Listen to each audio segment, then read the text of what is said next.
সংগ্রামী আহমেদ রফিক 96 বছর বয়সে ত্যাগ করেছেন, কিন্তু বাস্তবে তিনি আমাদের জন্য তিনি একটা অসাধারণ একটা উত্তরাধিকার তিনি রেখে গেছেন।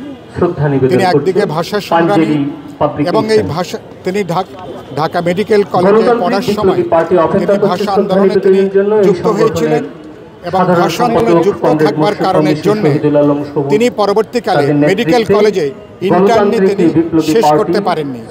এই কারণের জন্য পেশাগতভাবে তারা ডাক্তার হয়ে ওঠা হয়নি। চিন্তা বুদ্ধিবৃত্তিক জগতের কাজ এটাকে তিনি জীবনের আদর্শ গ্রহণ করেছিলেন এবং গত 7 দশক ধরে তিনি একদিকে ভাষা আন্দোলনের অগ্রন্থিত যে সেগুলোকে তিনি সামনে নিয়ে এসছেন। ভাষা আন্দোলন যে কেবল ঢাকার শহরের একটা আন্দোলন ছিল না, সারা বাংলাদেশের তখনকার জনপদের লক্ষ লক্ষ কোটি কোটি মানুষের যে একটা প্রাণের আকুতি, তার চিন্তা গবেষণার মধ্য দিয়ে ভাষা আন্দোলনের নতুন মাত্রা তিনি হাজির করেছিলেন।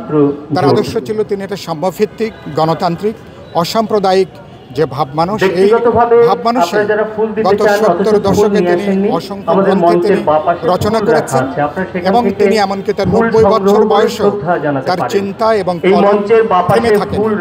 তিনি কোনো শাসকদের কোনো অনুকম্পা লাভের তিনি চেষ্টা করেননি, কোনো স্বীকৃতি, কোনো পুরস্কার কখনো তার আদর্শ থেকে, তার কমিটমেন্ট থেকে কখনো তাকে বিচ্যুত করতে পারেন।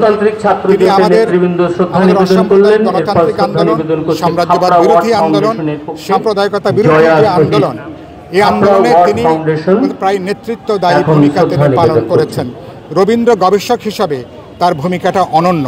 আপনারা জানেন, 2 বাংলা মিলে সম্ভবত এত বেশি রবীন্দ্র গবেষণার উপরে অন্য কোনো লেখক এরকম গবেষণা লব্ধ বই বা পুস্তিকা আর কেউ লেখেননি।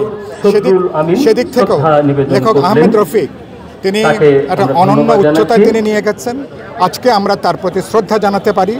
বাংলাদেশ যে উত্তরণকালীন সময় আছে, যখন চেষ্টা চলছে আমাদের মধ্যে ভাগ বিভক্তি তৈরি করবার জন্য, আহমেদ রফিক আমাদের এই জাতিসত্তা সাম্যভিত্তিক গণতান্ত্রিক অসাম্প্রদায়িক ভাবমানস তৈরি করবার ক্ষেত্রে তিনি যে ভূমিকা পালন করেছেন, সে উত্তরাধিকারকে আমরা এগিয়ে নেব।